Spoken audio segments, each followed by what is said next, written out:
right, so good morning, everybody. Welcome into this. Panicking. My computer's doing a weird thing on me. This is half the fun of video broadcast. Something should go a little bit wrong. Well, my name is Jesse, everybody. A big welcome to all of you at North Main. There's like a gazillion of you. I think that's an exact figure. There are so many classes, so many grades. A big welcome to absolutely all of you. And a big cheers to April for coordinating this entire thing. I hear you guys have some really cool stuff on the go this year, and you are in for such a treat with some of the coolest explorers on planet Earth. Now, as I said, my name is Jesse. I'm with Exploring by the Seat of Your Pants. What we do is bring the coolest scientists and explorers into classrooms like yours every single day. We do 40 to 50 broadcasts every single month. It's always such a treat and opportunity to get to inspire kids like you with some really amazing, true personal stories from amazing folks. Now, today, I'm so thrilled because we are bringing in the ladies, Hilda and Sunniva from Hearts in the Ice. Over the last 4 or 5 years, we've done, I think, 40 broadcasts with the Hearts in the Ice team. They got to live at a remote trapper's cabin in Svalbard in Norway, one of the most remote and amazing regions on planet Earth, to draw attention to the conditions there, the changing climate, the amazing wildlife and science stories, and the importance of citizen science. The fact that anyone, you guys, right now, when you're done this broadcast, can take part in things to learn more and understand more about the world around you in an impactful and meaningful way. So it's always a thrill to have on Hilda and Sunniva. And without further ado, since that's who you're all here for, I'm going to bring them in. Hilda, Sunniva, nice to see you for the 93rd time, but with such a special group of kids today. Welcome in. Yeah, thanks, Jesse. Great to see you. Oh, great to see you too. Hilda, how are you doing today? I'm doing great. It's a polar night up where I'm living. It's all the way up to close to the North Pole, the northernmost destination or settlement, I think, in the world. So it's completely dark. It should be a lot of snow and minus degrees, but it's actually raining. So that's this is the epicenter of climate change. That's what's happening up here. But we're looking forward to get some proper snow soon. Yes, fingers crossed. I live in, so our kids today are in the States. I'm in Newfoundland. We get 13 feet of snow every single year where I live, and I'm very excited for that to come. I know for some of you that might be terrifying, that much snow, but it's so beautiful and so nice. And you two are obviously very familiar with snow, having lived there for, how long were you at Bumsaboo, the cabin? 19 months. 19 months. And so for the sake of our classes, you saw some of the classes in advance. I'm in this sort of room that's about, I would say, 15 feet by 12 feet. How big was your cabin that you were living in for 19 months? About that big. So, kids, imagine you're in a classroom now. Some of you are in quite big classrooms. Imagine half the size of your classroom living in that with one other person for 19 months. Now, you get to go outside. You get to explore some really amazing places, but that is an incredible and wild experience. So what I think is even more incredible, Jesse, is why we did it. Yes, and please do tell us more. I know we've got a great video to show our kids to give. Yeah, and let's tee it up, because that video is a pretty amazing culmination of 19 months of living there, and one of the great partnerships that we had, both with Polar Bear International and the Norwegian Polar Institute. So we'll tee this up because it's 13 minutes long, and then we can come back. Fantastic. We'll have a long extended Q&A. And Hilda, I'm going to peg you on what exactly Polar Night is for our kids who might never have heard of that concept before. That's very fun. But let's start this up and dive in, and you can see this beautiful video, everybody.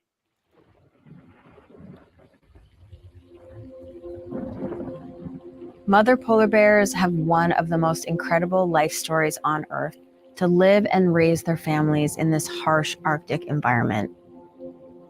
Long-term data is critical to better understanding a species and what it's going through. For polar bears, the only reason we know that they're being impacted by climate change to the extent that they are is because we have amazing long-term data sets showing what's happening to their populations. COVID-19 made it so that researchers could not get to Svalbard during the pandemic. This resulted in a loss of data collection for that year, giving us these big gaps in our data set. Hilda and Sunniva were already in the field. Though the researchers couldn't get there, they could rely on Hearts in the Ice to fill some gaps with the observations they were seeing. I am so excited because Hilda and I are on the same ship that dropped us off 3 years ago to Bumsaboo to start our overwintering. Bumsaboo and our location for 19 months was like going into outer space. We were completely isolated. It was a very big risk to be there, but it was worth it. You're frozen.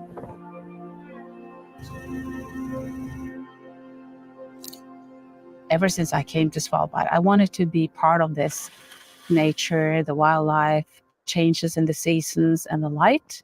Everything is painted in blue and purple and pink and red. It's just absolutely amazing.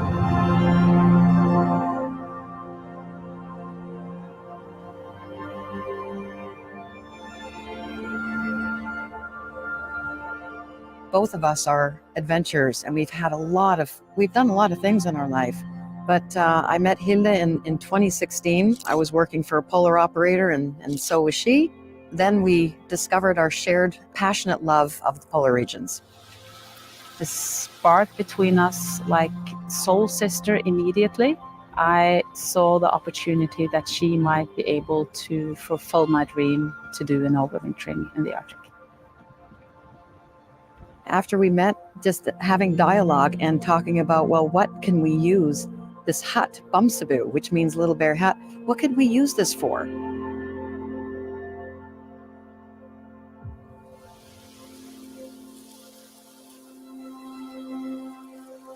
Sunniva and Hilde reached out to several scientists at the Polar Institute and asked, are there things we can do when we are here? So I said that one of the bears that is very important and interesting to us is 26131, because she's one of the best Spitsbergen bears we have. And this is one of the areas in Svalbard where we have seen the largest changes in sea ice conditions. So it's very interesting for us to see how those bears are doing. Svalbard is in the Barents Sea and is a unique polar bear habitat. It's very mountainous with these cliffs precipitously dropping into the sea. There's fjords and glaciers and snow, and overall it's quite a rugged terrain. In particular, the southwest corner of Svalbard is warmer than anywhere else in the Arctic. Polar bears are already spending more time on land than they did 20 to 30 years ago, and the ice-free period is increasing by about 40 days per decade. This means that their key hunting period of the year for finding seals is getting shorter. So Jon Ors knew it was a polar bear that he had been following for many years in our area, and he asked us, could we go and see if she had a cub or not? Well, it felt like getting a piece of, secret information. I can't get there. We know where she is, and we want you to tell us if you see her and what you find. We were up on ridges, down to the fjord ice, and then we came to the area where we were supposed to see her, and there she was with the cub, a healthy little cub. The heart just starts to beat because it's so exciting to see her with the cub in her environment. It was both a big excitement, but also a little tenderness and sadness. Would this cub survive? In Svalbard, Polar Bears International has been working on a maternal denning project for many years, along with the Norwegian Polar Institute. This project involves finding known den locations from collared female polar bears and putting in remote camera systems quietly. In this way, we're not disturbing polar bear families, but we're able to capture footage of them when they emerge from their dens, getting critical information on the mom's body condition, the body condition of her cubs, and how many cubs she has. Jon Ors has given this particular polar bear the number N26131. After our first encounter with her, she became our bear. And so we sat at Bumsabu and we tossed around a couple of ideas for names. And we decided to call her Violet.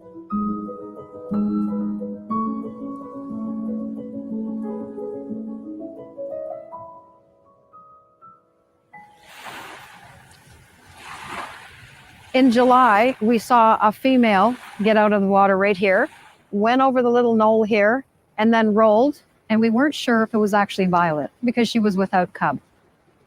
And we call Jon Ors and he can tell us that it is Violet. So it died in between late April and my birthday, July 13th. When we saw Violet the first time with her cub, it was an incredible experience. And you just assume that you're going to see her again with her cub. And so when we saw her without, it was very sad. And so a lot of questions came up, like what happened? How did it die?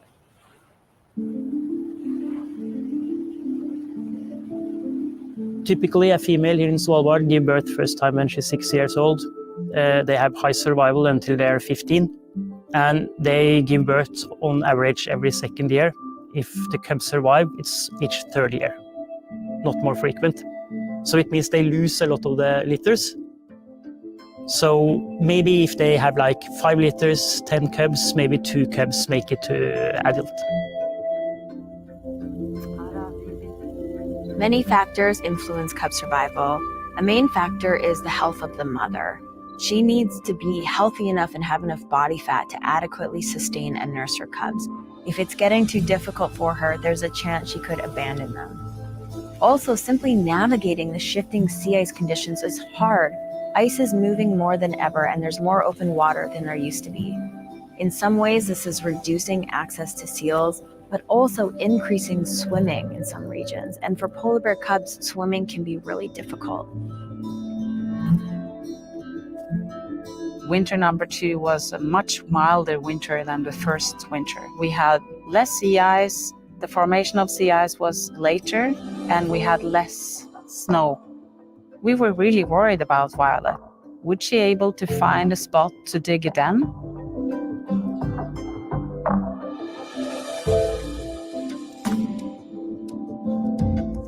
And that was the big question.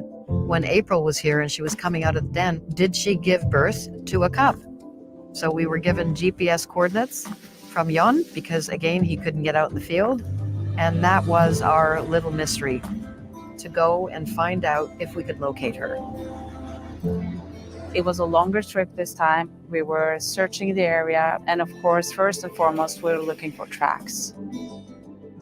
And so we searched up and down and over and up and down and over, and then finally get to the top of this one knoll, parked the snowmobile, and Hilda was looking off in one direction, and then I looked down and I saw these tracks and skid marks from clearly cub or cubs.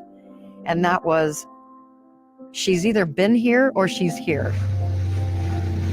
And we went back to the snowmobile and drove around, and there she was with 2 healthy cubs.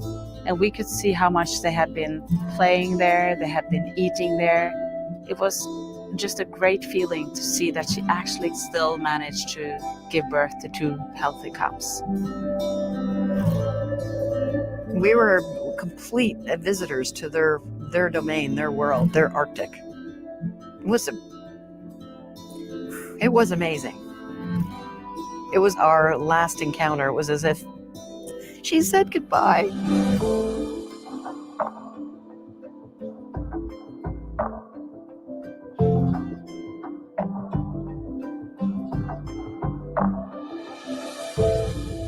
I've been all over this island. I've been exploring it, and now I most of all want to protect it.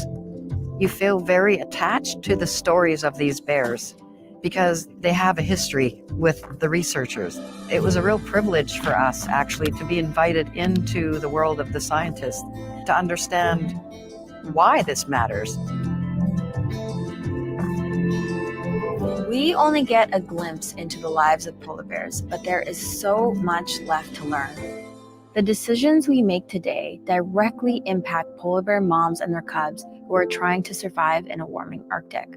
But those decisions also impact our children and our children's children.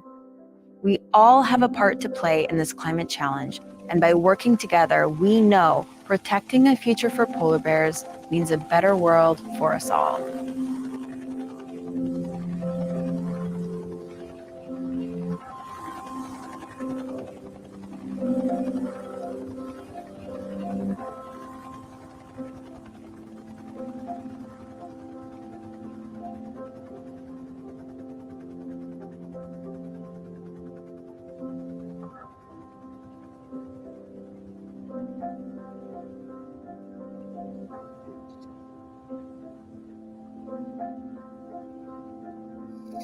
Wow. That is quite the video. Thank you so much for sharing that, you two. And what a tale, what a place, what a story. To lead into our chat with our kids today. That was beautiful. It's the second time I've had the chance to see that. Hilda and Sunniva have done more than pretty much any two people on the planet to shed light on these stories and create amazing videos, partner with incredible organizations over the last few years. I really do encourage our classes. Heartsintheice.com has so much more about their journey, the work that they've done and beyond. But what we're going to do now is talk about that story, talk about their work, take questions from all of you. I think most of you have your mics working, which is spectacular.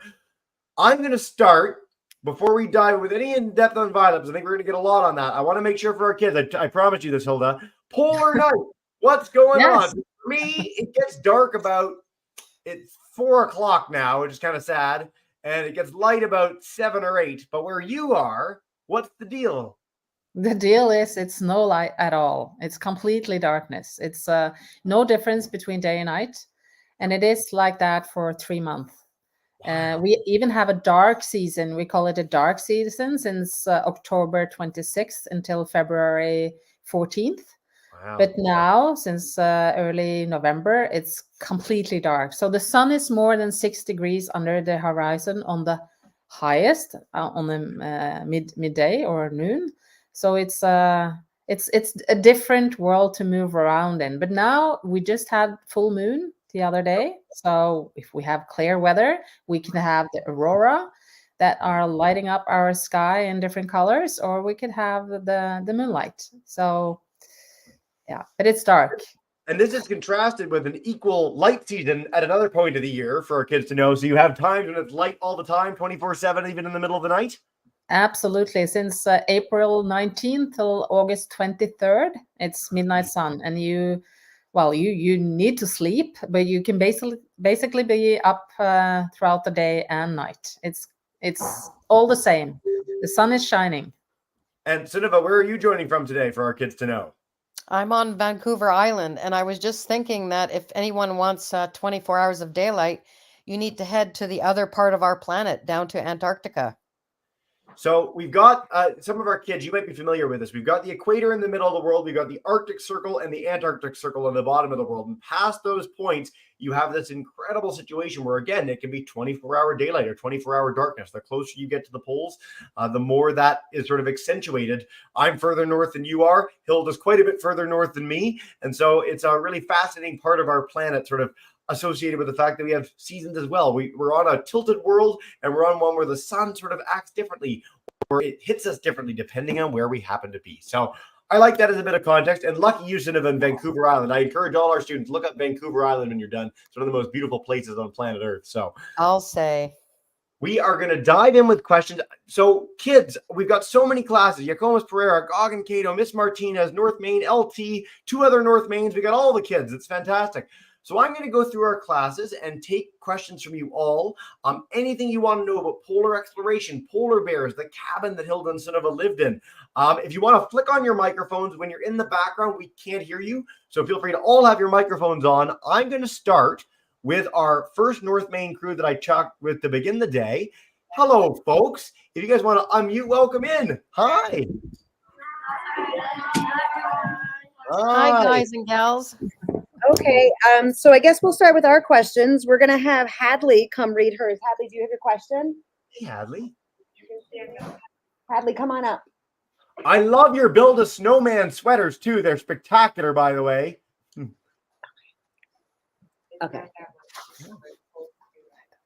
How difficult was it to start your organization? Ooh. What was the question? How difficult was it to start your organization? So getting started with Hearts in the Ice, what was that process like? That was a lot of work. But it was determination and a lot of work. And I guess we had a common goal for this, Sunniva and I, and we really wanted to inspire girls and boys like you and work with the smart people like scientists.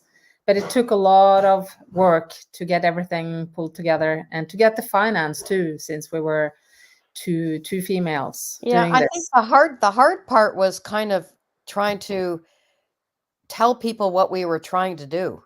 And we really didn't have a clear picture in the beginning around the impact of what we were hoping to have. And so it's like we start with an idea and we start with people that we know in the world, and we make all kinds of phone calls and emails. And we just kept, it was a lot of work. And we just kept picking up the telephone and kept sending emails to people. And it was, it was a process that we never let go of, because we believed so strongly in what we were doing. It was just, the hard part was kind of trying to communicate why it was so important. Yeah. Just a quick follow-up on this before our second class. How many months or even years was it before you started with the idea and you were actually on site there? Do you have a... Yeah, so there was an event back in 2015, an avalanche, that really made me wake up, because it was a wake up call because of the climate change.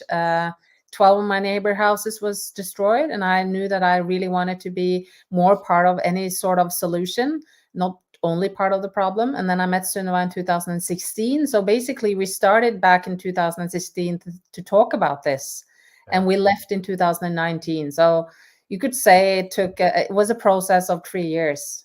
Yeah. Wow. Great first question. Thanks, Hadley. All right, our second North Main crew, I know you were having some trouble with the mics. We're going to bring you on to say hello no matter what. And if you want to unmute your mic, we'll see if it works. And if it doesn't, we'll take your question in the chat, okay? No, unfortunately not. That's okay. Big hello to all of you. So nice to have you in. Share in the chat. Oh, great question. The coldest temperature you've experienced in the Arctic. So when you were up there, what is the chilliest it got to be? It's actually not that cold up in Svalbard, because even though this is higher up north than any other settlement in the world, we have very much open sea around us. So we are influenced by the Gulf Stream. So Sunniva and I had 34 minus degrees Celsius, which is of course very, very cold if you add wind temperature to that, or wind speed to that, and an uninsulated 100 years old trapper's cabin. So yeah, we were often very cold, but temperatures that up in, Canadian Arctic could be much, much lower. But all these students are in the United States, so minus 34 is very cold. It's one of those temperatures that's getting close to minus 40. So at minus 40, Celsius and Fahrenheit are the same, which is beyond freezing. Most people there have likely not experienced minus 40 in person. I've experienced minus 40 maybe once, and I grew up in Toronto, not too far from you folks. But it's that's very cold. That's when you throw water in the air and it freezes before it hits the ground. Exactly. And you need the face and everything needs to be covered. You need to wear goggles if there is any wind at all, and you need proper clothing, shoes and gloves and hats, and you need to be covered up properly. It was an inevitable question. I'm glad we kicked it off. We're going to head to Yakuas Pereira's group, grade 5s. Come on in, unmute your mic, and welcome in, folks. Hi. Jasmine coming up. Yep, right up to the camera here. Hey. How close were you able to get to the polar bears and still be safe? Ooh, how close were you able to get to the polar bears and still be safe? Great question. Yeah, so I don't know. Maybe you want to answer that. Well, we were living in a trapper's cabin, so we were several feet away from polar bears all the time, and we were safe because we were inside. You never want to meet a polar bear on foot, put it that way, because then you're in deep trouble. But we had over 100 polar bear encounters. Wow. And one of the best gifts of being up there was spending all that time with a four-legged friend called Etra, our sweet dog. And she never barked, not once, except when she heard a polar bear outside. And then she had a very, very special bark. So we always knew if there was something lurking outside when she barked. Wow. we even opened the door and there was a polar bear there. So it was like we just hit the bum of the polar bear when we opened the door. So we were, as an answer to the question, we were extremely close to polar bears. And we were also meeting polar bears out when we were running and out on snowmobile and skiing. So we had them close up many times.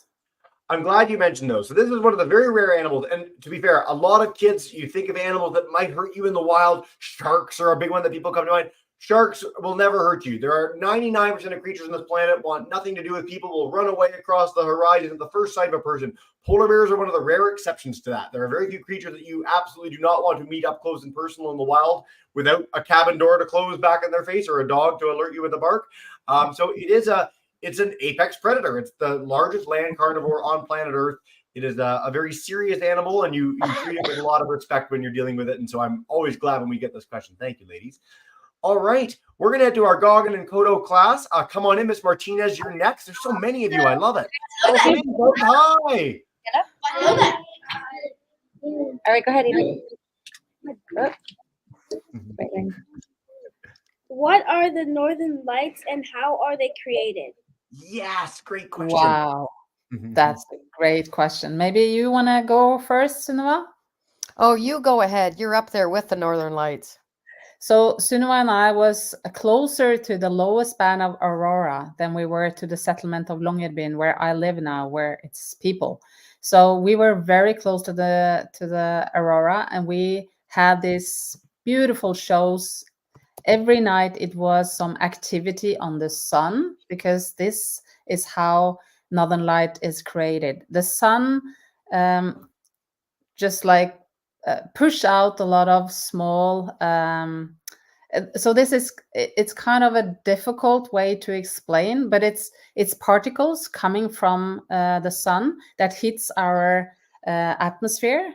And the North Pole, where we are, and the South Pole down in Antarctica, is where all these particles are coming down, and it reacts to our atmosphere, and it creates different lights depending on how low or high the reaction, the collision is. So you can have green light, purple light, green, red light, yellow. So it's really spectacular. And we were audience, Sunniva and I, to this beautiful shows. Every single time it was a clear night and or clear day, also during the day. So it's beautiful. You can even see it further south. You don't have to be that far. And this year and the coming year and a few years to come, I think we will all be able to see more Northern Light because of the activity on the sun. Yes. We've been getting it quite a bit further south than we typically do in Canada. I very, very seldom hits the United States. There's some places in the States that occasionally get it, other than Alaska. But it's a place, it's something that everyone should get the chance to see in their lives if they get the chance. There's a place in Canada called Yellowknife that's famous around the world for having a lot of northern lights. Iceland is a place a lot of people go to see the northern lights. And two other things that we get a lot with this as follow-up questions that I want to address. If you're in a plane, the northern lights are still way above you. So you're not going to hit them. You're not in that band of radiation from the sun. And it's worth noting that it's sort of like a beautiful representation of the Earth protecting us, because other planets, things like Mars or the moon, does not have an atmosphere to push that away. So you just get hit straight with those particles. You don't really want to be hit with those particles from the sun. So it's a beautiful, stunning demonstration of the sun, of the Earth protecting us, which is kind of cool. Sunniva, look like you have something to say. No, I was just thinking that I remember when I heard this that I'm about to share, I was like, wow, really? And it is the fact that when you see the northern lights, it's happening there are mirror displays in Antarctica, but because it's 24 hours of sunlight when it's 24 hours of darkness in the north, you won't see it down there. But you have mirror displays of the lights in Aurora Borealis up north and Aurora Australis down south. And it's absolutely fantastic how the sun's, the charged particles are displaying all of these beautiful colors in the color spectrum, green being the lowest color on the spectrum. Yeah, I just put up the names for everyone. Aurora Borealis is what a lot of our kids will be familiar with. That's the northern light, and Australis is in the south. Literally just mean those two things. So great question, guys. All right. We're gonna have to miss Martinez's crew. Sorry, there's so many. I've lost. I think we're coming to you guys. Yes. I didn't Wow. already have. Hello. See how many kids there are? It's like 1 gazillion children. Hello, Miss Martinez. Hello. So we're gonna have can you hear us? Yes, perfectly. We're gonna have two students share. We're gonna have Elizabeth and Ellie. So Elizabeth, come on. Oh, ladies.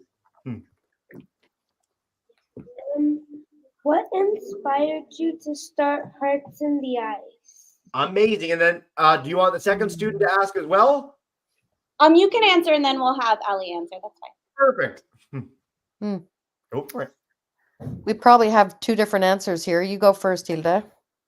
Yeah, so to me, it was, I think first and foremost, it was a wish to do an overwintering, to start to do a full year on a trapper's cabin far away from any settlement and live off the land. That was my goal ever since I came to Svalbard back in 1995. And then this avalanche happened, and I really wanted to do something else than just being in the tourism industry, which I've been up in Svalbard for a long time. And when I met Sunniva, and through tourism, we've seen how we can use us individuals as a tool for scientists to learn more about what's happening on this earth when it comes to climate change. So when I met Sunniva and had this opportunity to do an overwintering, we started to talk about how we could use our joint forces and this opportunity to stay on this trapper's cabin for such a long time, how we could use that for the greater good.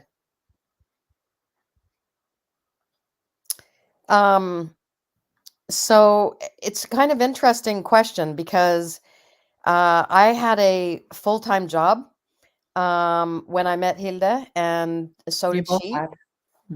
What's that? Yeah, we both had, yeah. And you know, the adventure has always been something that I've said yes to, but I was at a point where it's like, you know, I don't really need another adventure just for the sake of adventure. But that's always the thing that opens the door, you know, that you say yes to. And so then it became, well, honestly, and this is in the Violet film, you know, if we were going to go there so far away from everybody and everything we knew, is there something we could do that would mean something to other people? Because our planet is in trouble, and climate change is a real thing, and the ice is melting in the Arctic, and the ice caps in the Antarctic are changing. And so we literally just tried to figure out what is it that we could do. What you know, two things that we decided to do. One was to kind of be of service to the scientists by being a citizen scientist and collecting data for them, because when you're a scientist and you're collecting data, it's very expensive. You have to go away. It involves a lot of travel and a lot of equipment, but if you're in the same place for 9 months, which is what we were going to do, then you're actually adding a huge amount of valuable input to the research. And then the second thing is we wanted to connect with people like all of you, you know, because you're connected to all sorts of devices, like social media and the internet. And when Hilda and I grew up, we didn't have the internet. We had to get outside and learn. You know, the outdoors was basically our learning ground. And so we wanted to inspire, you know, younger generations and even adults to protect, you know, these wild places that are still out there, including the wildlife and species like Violet. And so our, you know, our inspiration for creating Hearts in the Ice was kind of a byproduct of a lifetime of exploring the outdoors and learning through being with people in the outdoors. And then it's grown into something so much bigger than we could imagined. It's what a beautiful answer, you two. Thank you so much. I'm going to make sure all our classes again have the Hearts in the Ice website. There's so much more to explore than we can possibly do in one broadcast. But we're going to take a few more questions. We got Ms. Martinez, the second student, LT, and then our final North Main crew. I'm coming to you in just a minute. I'm just going to show you guys so you know that I am coming to you. Hi, everybody. Wow. So I know there's like honestly, it's like the most kids from one school we've ever had. It's amazing. Ms. Martinez, second question from you, and then 2 more to wrap after that, everybody. Hi, guys. So this is Allie from Mrs. Brown's class. Hey. What was your favorite positive impact from your organization? How nice. What a beautiful question. Great question. What was the question? What was our favorite positive impact from everything that you did? Something that really jumps out as a great story. You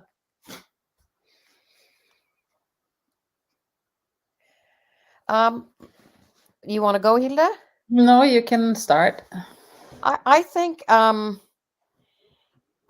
honestly, what a great question, and thank you so much for asking that. I personally feel that the greatest positive impact is the curiosity and the engagement from students like you, like all of you on this call.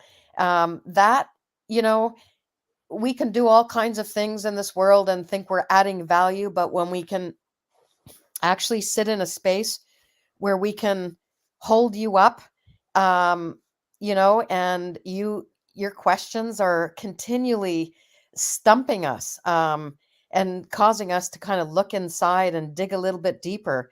I think that truly the greatest positive impact has been the number of students that we've been able to reach around the world, and how much you inspire us. Your curiosity, your questions, your engagement. So I just want to say thank you. Yeah, I couldn't agree more. It's really, we spoke to 100,000 plus kids. I think it was 104,000 kids from Bamsebu during those 19 months.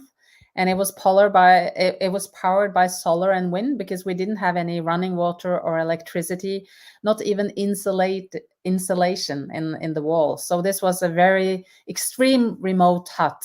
So just being able to speak to young people like yourself, together with experts on so many different topics, and we learned a lot too, was a huge inspiration for us. Just being so remote and having no neighbors except polar bears and reindeers, and be able to speak to you guys through not always on with a camera like this, or most of the times without camera.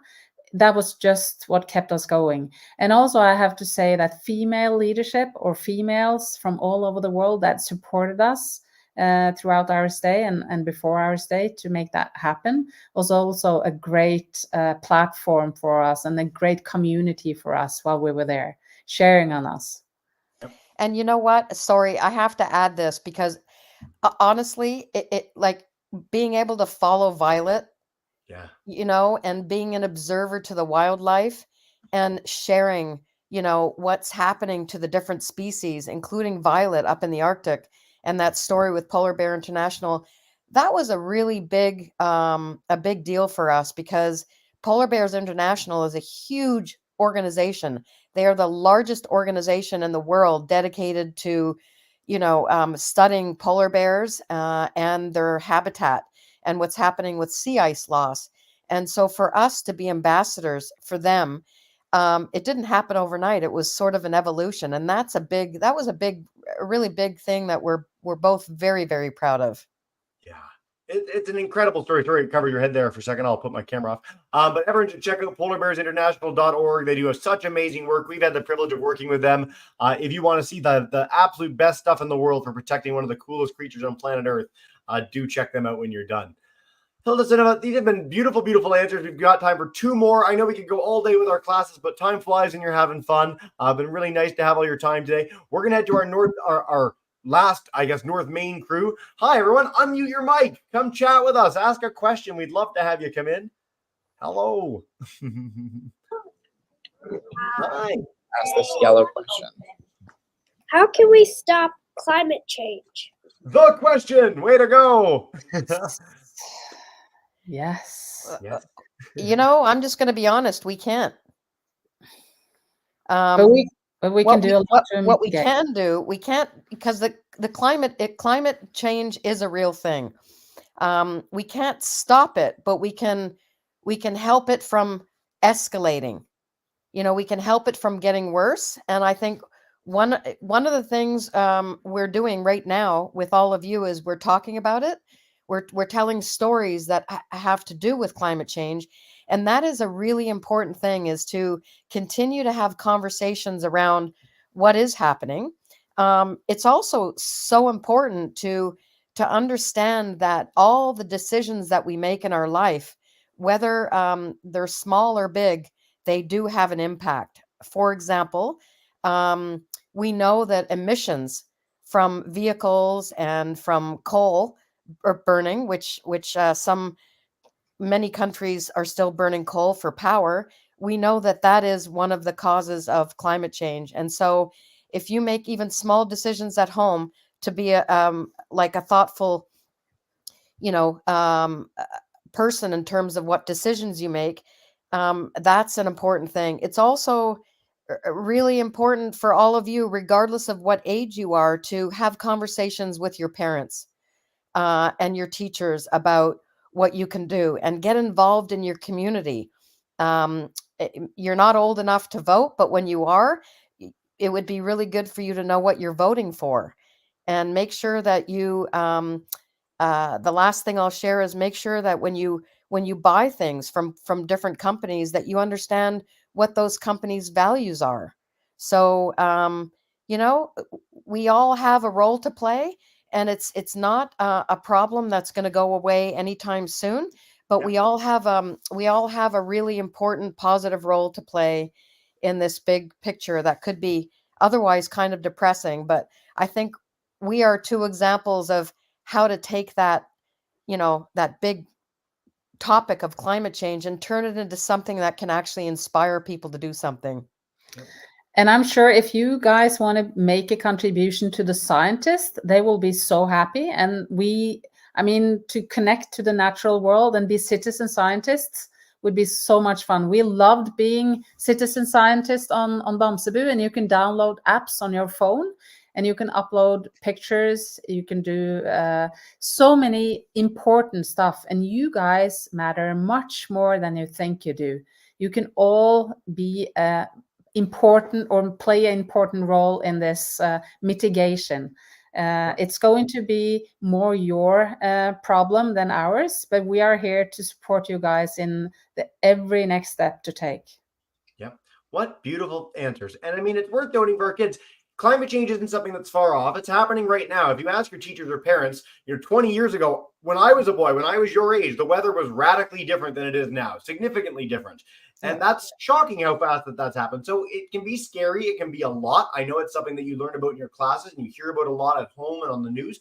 A lot of people are doing really positive work, and not just a lot of individual people, a lot of governments, a lot of organizations are doing incredible work to mitigate this and change this and make sure it doesn't get as bad as it could get. There's going to be a lot of changes in the world in the next few decades, but a lot of positive people are doing things to make sure that it's as good as possible. And in one respect, it's the greatest challenge mankind has ever faced. And when mankind faces big challenges, we tend to do amazing things to do good together, which is exciting. If you want to, and you two are a living testament to this, all your education work, everything that you've done. You mentioned citizen science. I'd encourage all our classes to check out Zooniverse, which has the most citizen science projects of any kind. So if you're interested in climate, biology, space, whatever, you can work with real scientists to collect data and do things to learn more about the world around you. It's a really, really amazing platform. There's lots of tools we use as an organization as well, but Zooniverse is a great place to start. Hilda Sinova, I know we could go all day. I know our classes have to head to next classes. I've got to head to another broadcast in a minute. But is there any final message you want to share before we bring in all the North Main crew to say a big thank you and farewell? Anything to leave us with? I think one of the most important takeaway from me is that we matter more than we think we do.